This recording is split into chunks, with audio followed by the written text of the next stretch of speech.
Okay, so hello guys. For this video, ituturo ko sa inyo on how you start your freelance career. If anyone na nandito na gusto mag-switch sa freelance from corporate or anything. So, for this lesson or for this video, ang i-discuss ko lang ay yung mga basic information na kailangan yung malaman if you want to do freelancing. Okay, so wait. Okay, so our agenda for today is, wait lang. Ano ba 'to?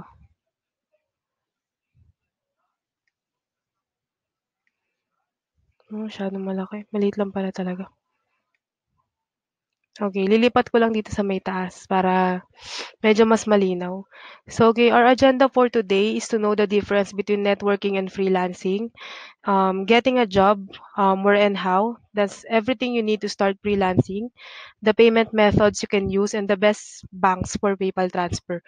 So, most of you dito sa Pilipinas, nagkakaroon sila ng somewhat tawag dito, parang nagkakaroon ng confusion between networking and freelancing. So, dahil nga ngayon marami na ring networking companies na ginagamit ang format ng freelancing work para maka-attract sila ng bago nilang ire-recruit. So, ngayon i-discuss ko sa inyo kung paano niyo malalaman if it is networking or a freelance job. So, another thing is how you will get a job, kung saan ka kukuha ng trabaho as a freelancer and paano ka mag-a-apply. Then everything you need to start freelancing from scratch. So kung ano ba yung mga bagay na kailangan mong alamin if you want to start freelancing, yung mga gamit na kailangan meron ka. So sorry, may sipon ako ngayon. So the fourth one is the payment methods you can use. So paano ba kayo babayaran as a freelancer? And the best banks to do for PayPal transfer. So mamaya malalaman nyo rin kung ano yung PayPal if you don't have any idea about that. So next slide. So, networking versus freelancing. So, for this part, i-discuss ko sa inyo kung ano ba yung pinagkaiba ng networking tsaka ng freelancing para ma-reduce na rin yung confusion nyo about the two. So, comparison test tayo. So, in networking, it requires payment to join, while on freelancing, it's no need to pay anything to join. So, if somebody asks for money every time na bibigyan ka daw kamo nila ng job pero nanghihingi sila ng pera. Hindi po yun freelancing job para sa inyo. Hindi rin po yun typical or legit na online job. So I'm not saying na all networkings are the same. Meron talagang mga nagpi-pay out pero that doesn't mean that you are doing an online job if you're joining a networking company since it's more on recruiting and buy and sell of any product. So hindi siya yung typical na online job na tatawagin mong freelancing. So, ang freelancing kasi is more on a job talaga na gagawin mo, na talagang ginagawa sa office or yung may kailangan talaga, I mean, it requires skills para makapag-freelance ka. Unlike networking, you just need to know more about the recruitment process nila. So, meron lang silang specific process about that. So if anyone ask you for money para lang makapag-join ka dun sa job na sinasabi nila, then it's definitely not online job. It may be a scam but it may be not too. So depende na lang 'yon kung paano nila i-de-deliver sa inyo yung process or kung talagang makakapag-payout ka.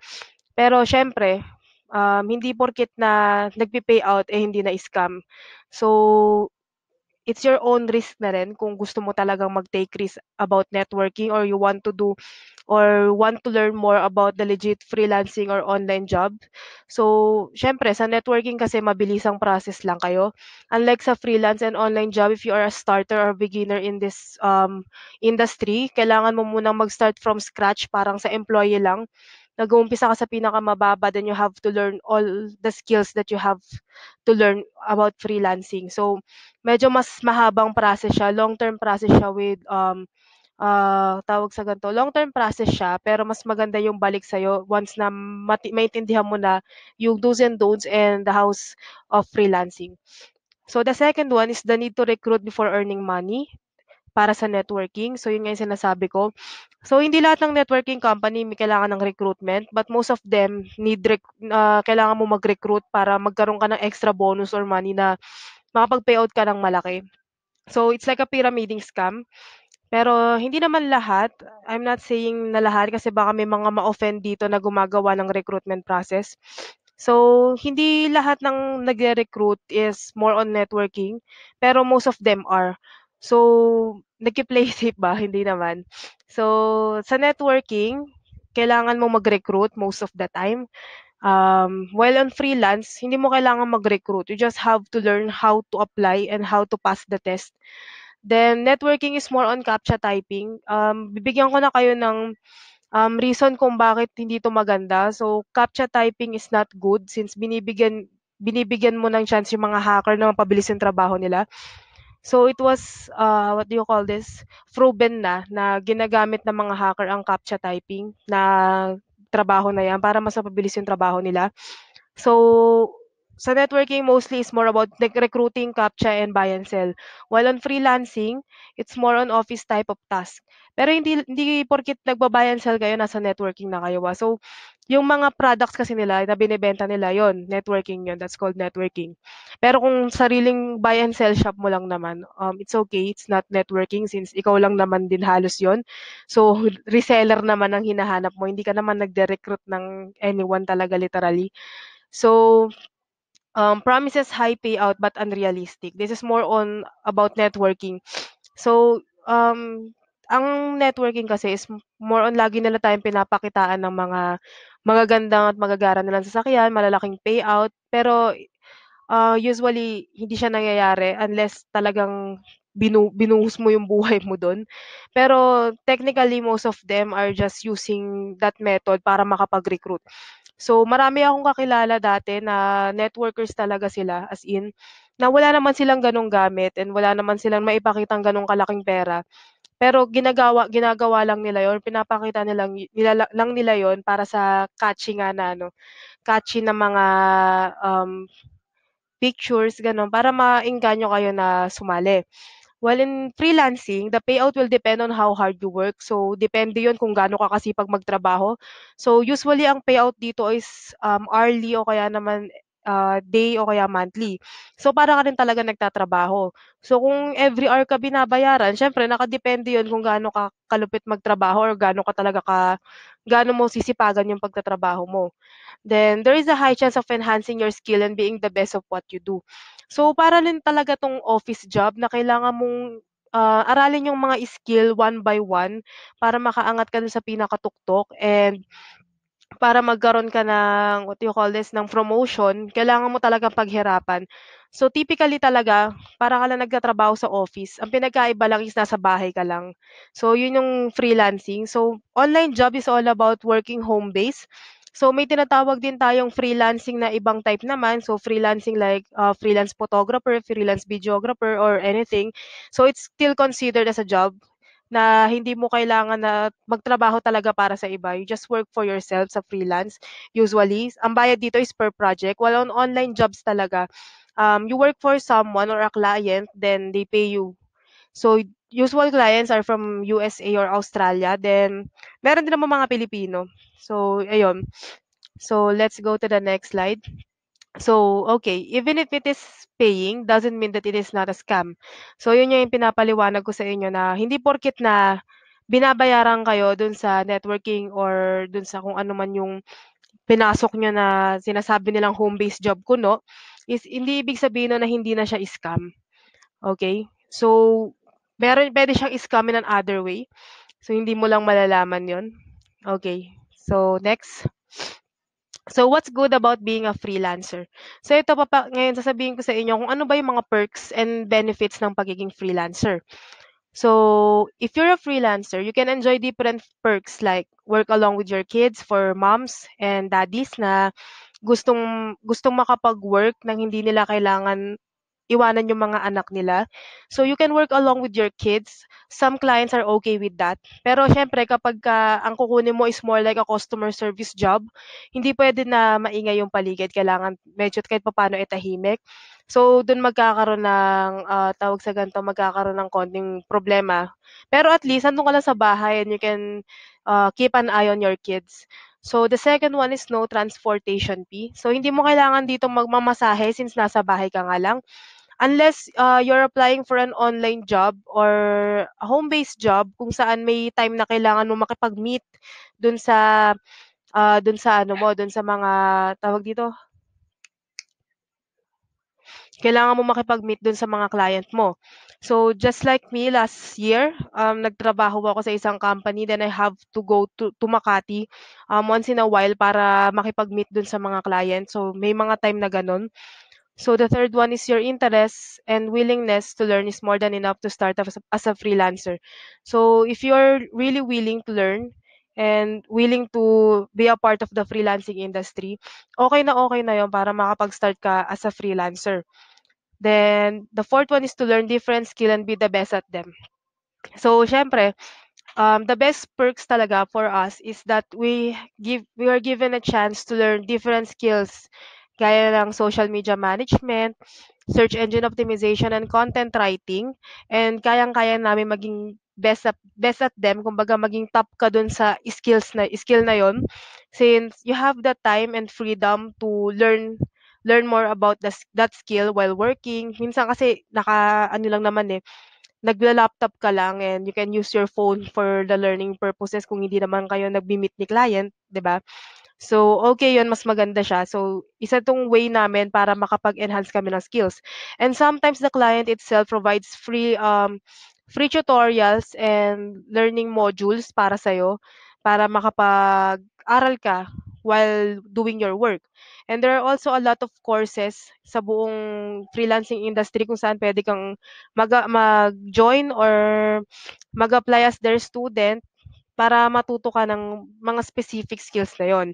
So, sometimes kailangan mo mag-ano kumbaga, eh, mag-release ng kakaunting pera usually talaga para ma-enhance yung skills mo since may mga workshop na may mga bayad and may mga online tutoring na kailangan mo magbayad. Pero all in all, kapagka natutunan mo naman na siya is yung payout is more than enough para hindi mo mapapansin na nag-invest ka pala dun sa ano na yun, sa tutorial na yun or anything. So, the next, hirap na sa isipon. So, getting a job, where and how. So, in this section, ituturo ko naman sa inyo yung basic knowledge lang naman. Hindi ko pa kayo tuturuan talaga literally ng kung paano yung ganito. So, dito, sasabihin ko sa inyo kung paano kayo makakapag-apply as a freelancer. So, next. So, how do you get a job as a freelancer? So for first-timers, the recommended platforms are onlinejobs.ph, Upwork, direct hiring via Facebook or LinkedIn application, and the local businesses. So usually yung ginagamit talaga ng mga starters sa'min, sa industry namin, is onlinejobs.ph and Upwork. Usually yan. So you can sign up sa mga ano na yan, mga platform na yan, tapos makakita kayo ng wide ranges of works, gaya ng sa writing, customer service. So for those people na galing sa call center and gusto nila mag-switch na sa bahay na lang sila nagko-call center. So you can try and go to the customer service section. So makikita niyo yan sa onlinejobs.ph.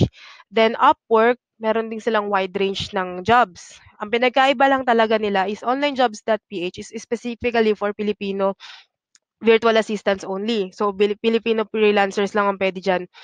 Unlike sa Upwork, may mga kasama kayo na mga taga-ibang bansa, kaya medyo mas competitive ang market sa Upwork and maraming kailangan gawin para lang ma-approve. So I suggest you can start with onlinejobs.ph kung gusto mo talagang ma-try. You can explore it na kung gusto nyo. Then, direct hiring via Facebook or LinkedIn application. So, may mga group na ngayon sa Facebook kung saan nagpo-post yung mga clients ng job opportunities or job hiring where you can apply. Pero syempre, usually is mga intensive na yon. So, kailangan meron ka ng sapat na skill para makapag-start or para makapag-apply as it. So, para ka lang din ditong babalik ng college actually, na mag-e-enhance ka ng skill para makuha mo yung specific job. So, kailangan yung skill na yun is mastered mo or somewhat may knowledge ka, kumbaga para makakuha ka ng trabaho dun. So, local businesses. So, yung iba ginagawa 'to, somewhat effective talaga siya, pero kung mahiyain ka, so hindi pa 'to gaanong kaano sa'yo. So, ito yung mga times na kumo-contact sila sa mga local business to provide services. Na kunyari, for example, sa mga printing company, pupunta ka dun, tapos magta-try ka to ask them if they want you to organize their social media accounts para mas more customers, more fun. So, minsan pumapayag sila, minsan hindi. So, I prefer talaga for starters na you try onlinejobs.ph. Try to create an account, then move forward with the application. So, may mga job boards do'n, marami kayong makikita do'n.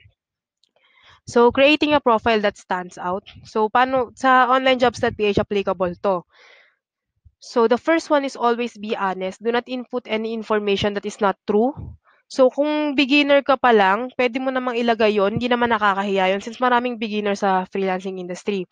So, use a professional profile photo. Huwag kang gagamit ng mga walwal na picture na naka-bikini ka pa or naka-trunks ka lang. So, it's not professional at all. So, you can use 1 by 1 or 2 by 2 picture or passport picture, gano'n. Pero wag yung pinaka-passport, I mean passport size type lang ng photo. So, as long as clearly nai-state yung mukha mo and talagang nakikita nila na ikaw talaga yun, mas maganda. Kasi aanhin ba nila yung naka-beach picture ka pa, beach photo, 'di ba? So the third one is to create a catchy tagline that summarizes your skill. So usually parang ano mo lang 'to, eh, parang, sa mga iba kasing beginner hindi pa nila 'to magawa since wala pa silang idea kung ano ba yung skill na kukunin nila. So marami kasing skill sa online job na puwede mong i-master. So as for me, I master digital marketing. So digital marketer talaga ang tagline ko. So number 4 is always use your complete name. Avoid using some ek-ek name gaya ng mga hindi mo naman pangalan ta's gagamitin mo. So gamitin mo kung ano yung pangalan na nakalagay sa resume mo. So if you're using LinkedIn or Facebook to find clients, you can use that chance to build up a nice profile that shares useful information so that the client will know that you are a professional at what you do. So for social media management na mga ano, yung mga gustong mag-try as social media manager, so puwede niyong gamitin yung Facebook niyo or if you want, you can try and create a LinkedIn profile since, LinkedIn is more of a professional network for freelancers and job hunters. So, mas maganda kung meron kang LinkedIn profile since usually ang client kapag nakita nila na may skill ka sa gan'to at nakita nila sa LinkedIn yung profile mo, sila na mismo yung kumo-contact sa'yo. Pero siyempre, usually applicable lang 'to dun sa mga matatagal na sa industry or talagang nag-ano na tawag sa gan'to, nag-boast na ng panahon sa industry and kaya na talaga nilang gawin. So, kung gumagamit kayo ng LinkedIn or Facebook, so mas maganda kung ngayon pa lang at gusto niyo mag-start ng freelancing, ayusin niyo na kaagad yung Facebook profile niyo. So, tanggalin niyo na yung mga working at krustykrab.com niyo or yung mga pagka-jejemon niyo sa profile niyo. So, if you want to look professional, gawin niyong professional yung Facebook account niyo. Wag kayong magwalwal dun or wag kayong mag-post anything na makakasira sa pagkatao niyo. So, yun lang naman yung pinaka number 1 ano ko din. So, you can share a lot of photos. Wag lang kayong mag-share ng something na parang magpapamukhang unprofessional sa inyo since maraming taong ganyan. So, if you want to impress your client, usually hinihingi nila yung mga Facebook account, LinkedIn account, Twitter account. So, you need to make it as professional as possible. Siyempre mahirap para dun sa iba lalo na dun sa mga social media maniacs na kumbaga, gusto nila lahat ng ginagawa nila miski po konti na lang pati pag-CREC post sa Facebook. So, medyo mahirap na transition yon. Pero it's a must. Kung gusto niyo naman gumawa kayo ng ibang profile for your freelancing, ibang Facebook profile para hindi apektado yung isang profile niyo na pangwalwal. So, okay. Next, things I should get ready before I start freelancing. So, ano ba yung mga bagay na kailangan yung meron kayo bago kayo mag-start ng freelance job? So, siyempre hindi lang naman 'to dahil trip niyo lang, 'di ba? So, hindi lang cellphone ang kailangan dito unlike any other, nagma-mask up as online job. So, hindi lang cellphone ang kailangan, marami kayong kailangan actually. So, freelancing starter pack. So, na number one is a laptop or a desktop. So, siyempre, common sense na lang talaga na kailangan natin ng laptop and desktop for work. Kahit naman sa ang office, 'di ba? Kailangan ng laptop tsaka desktop for you to function well. So, the internet connection is a must. So, usually 3 Mbps ang pinakamababang hinihingi ng client. Pero kung mas mataas, mas maganda. So, a webcam that's working. So, if you own a desktop, kailangan mo mag-invest sa webcam since kapag ka nag-i-interview sila, usually gusto nila ng face-to-face interview. So, kung laptop naman, meron naman ng built-in webcam, so okay na yon. So, the cellphone. So, cellphone is your number two partner when it comes to this work since pwede mong ilagay dyan yung some of the information or may mga application na pwedeng install dyan na malaking tulong para sa mga gustong mag-online job. So, the fifth one is the noise cancelling headset. So, this is not mandatory. Hindi to kailangan na kailangan talaga since I started my freelance career without any noise cancelling headset or anything. So, okay lang naman yun. Wala namang kaso. As long as you have a working headset, basta hindi ganun kaingay yung place mo, kahit hindi na noise cancelling, okay lang. So, may mga client na minsan lang makipag-usap. And kung hindi naman customer service ang forte mo dito is okay lang din naman kahit hindi noise cancelling headset. As long as yung environment is quiet and nice enough para magkaintindihan kayo ng client nyo. So best computer for freelancer. So there's no such thing as good or bad computers as long as it works for you. However, under special circumstances, here are the best brands of laptops you can use in your freelancing career. So, bakit ko nasabi na one of the best brands? So, usually ito lang naman yung brand, pero ranking lang din, as a rank lang din kung ano ba kung mag-i-invest kayo sa laptop, ano ba yung mga magandang bilhin. So, number one is Dell.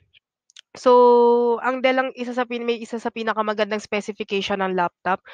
So, medyo pricey talaga as in, super pricey and somewhat unaffordable. Pero kung nakapag-boost up naman na kayo sa freelancing and you want to change your laptop or invest on a one good laptop, I suggest you try to buy some Dell laptops or Dell computers itself. Yung mga may PC din naman sila, so okay din. So maganda ang Dell para sa akin since I'm using it too. Then HP para dun sa mga hindi naman gano'ng binibitbit ang laptop nila since napakabigat talaga ng HP, promise. So, kung hindi mo naman gaano binibitbit yung laptop mo, puwede rin naman ng HP. Kaso nga lang may isang problem sa HP na medyo makate.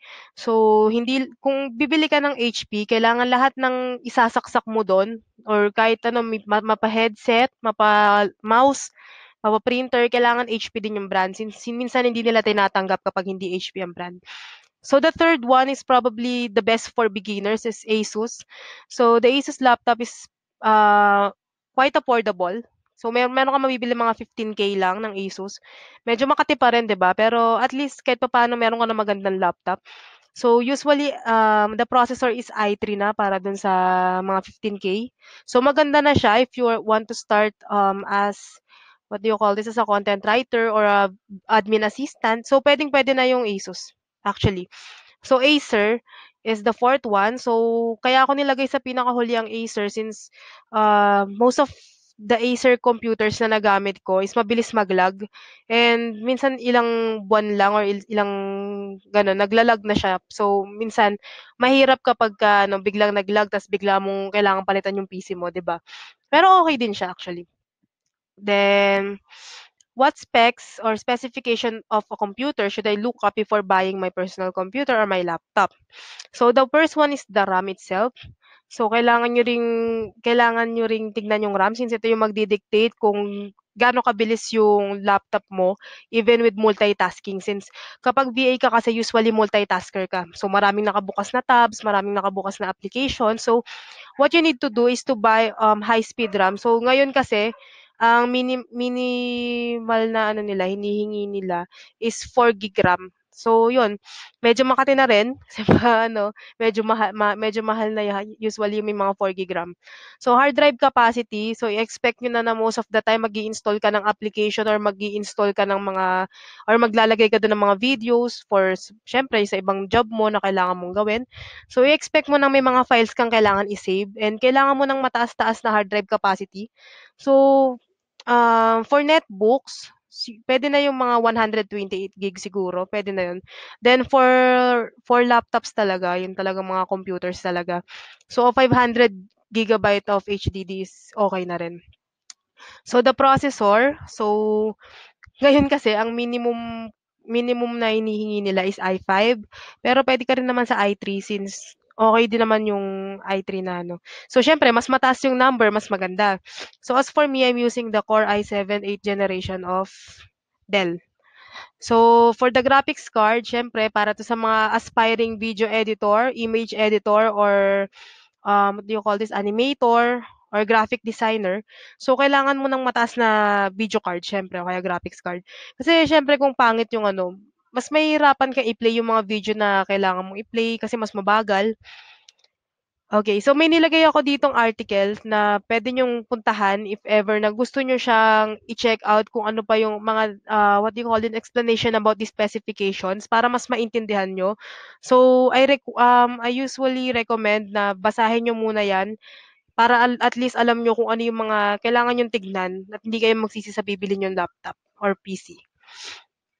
Okay, payment methods for freelancers in the Philippines. So, this one is usually na kinakatakutan ng iba since hindi nila alam paano sila babayaran ng kliyente, 'di ba? Kung sa ibang bansa nagtatrabaho, paano sila babayaran kung yung client mo is nasa ibang bansa? So, how will my clients pay me? So, receiving money from halfway around the world may seem complicated since we all know that our clients won't waste time going or finding a remittance stores like Western Union just to pay us. Unless your client is from the Philippines too. So, real talk na yan. So, hindi naman lahat ng kliyente or mostly of the clients will not waste any time para lang pumunta or maghanap ng mga Western Union or remittance center dun sa bansa nila para lang magpadala ng salary nyo. So, unless your client is a Filipino, puwedeng gano'n yung mangyari. So, what are the best platform to use as your payment method kung nasa ibang bansa yung client mo? So, the first one is PayPal. PayPal is you can puwede kayong sign up diyan free, walang bayad, anything. So, ewan ko lang ngayon kung kailangan na nila ng ID para makapag-sign up ka, pero kasi the last nag-sign up ako diyan at least 5 years ago and hindi pa kailangan ng ID. So, Pioneer, so isa din 'to sa pinakamaganda since napakataas ng conversion rate, napakababa ng conversion rate pala, sorry. So, sa PayPal kasi ang problema is that ang laki ng binabawas sa pera mo especially if it's from dollars. So kapag kinonvert minsan 53 ang conversion dito pero 51 lang nila ginagawa or 52 plus gano'n. So talaga may bawas. Unlike sa Pioneer, maliit lang yung bawas niya compare sa PayPal. And if you want to sign up, kailangan may driver's license kayo or passport since needed siya para dun sa sign up process. So transfer-wise is you don't have to sign up or anything. So usually yung client natin yung gagamit nito since this is a way for them to transfer bank to bank para nang hindi na sila gaano tawag sa ganito, hindi na nila kailangan pumunta ng bangko nila. So, if ever na taga-Europe or taga-Europe usually talaga yung gumagamit ng TransferWise. So, kung taga-Europe ang client mo, asahan mo na kailangan mo ng bank account since kailangan ng TransferWise para i-send nila yung salary mo. So, sorry. So, thank you and proceed to lesson 2. So, this is the first lesson for our first module para dun sa starting your freelance career namin ng partner ko. So, this is the first module. So, yun, shinare ko lang din sa inyo para at least kahit papaano magkaroon kayo ng idea about how to start your freelancing career and paano mo madi-differentiate ang online job between networking job. So, malilito kasi kayo ngayon, dati kasi hindi. Kasi dati nakalagay lang talaga na gusto mo bang kumita, open-minded ka ba, gano'n, gano'n. So, alam mo na kaagad na networking 'yon. Pero kasi ngayon, ginagawa na nilang mas creative yung pag-post nila. So, usually nilalagay nila is nagha-hire sila ng encoder pero CAPTCHA typing lang talaga. So, 'yon. maging maging maano na lang din kayo. So if ever nahingan kayo ng pera, it's not an online job since an online job doesn't require you to pay any amount of money. Kaya ka nga nag-a-apply para kumita ng pera at hindi para maglabas ng pera. So dun sa mga iba na nagsasabi, gaya ng mga nag-invite sa akin dati na sinasabi nila na kailangan mo mag-invest to earn, hindi po kayo investment company. Yun po yung tandaan niyo. So if ever na kung gusto ko invest para mag-earn, hindi ako sa inyo lalapit, 'di ba? Gano'n na lang. So, no offense dun sa mga networking company, kung kumikita kayo, that's good for you. Then if you are not, 'wag niyo na ipasa yung sumpa niyo kung saka-sakali. So, ayun. So, yun lang muna yung inaano ko sa inyo. So, thank you so much sa pakikinig and hopefully makasama kayo dun sa mga magiging succeeding lesson namin ng partner ko. So, thank you sa mga gusto lang mag-inquire or anything, can send us a message. Okay, thank you. Bye-bye.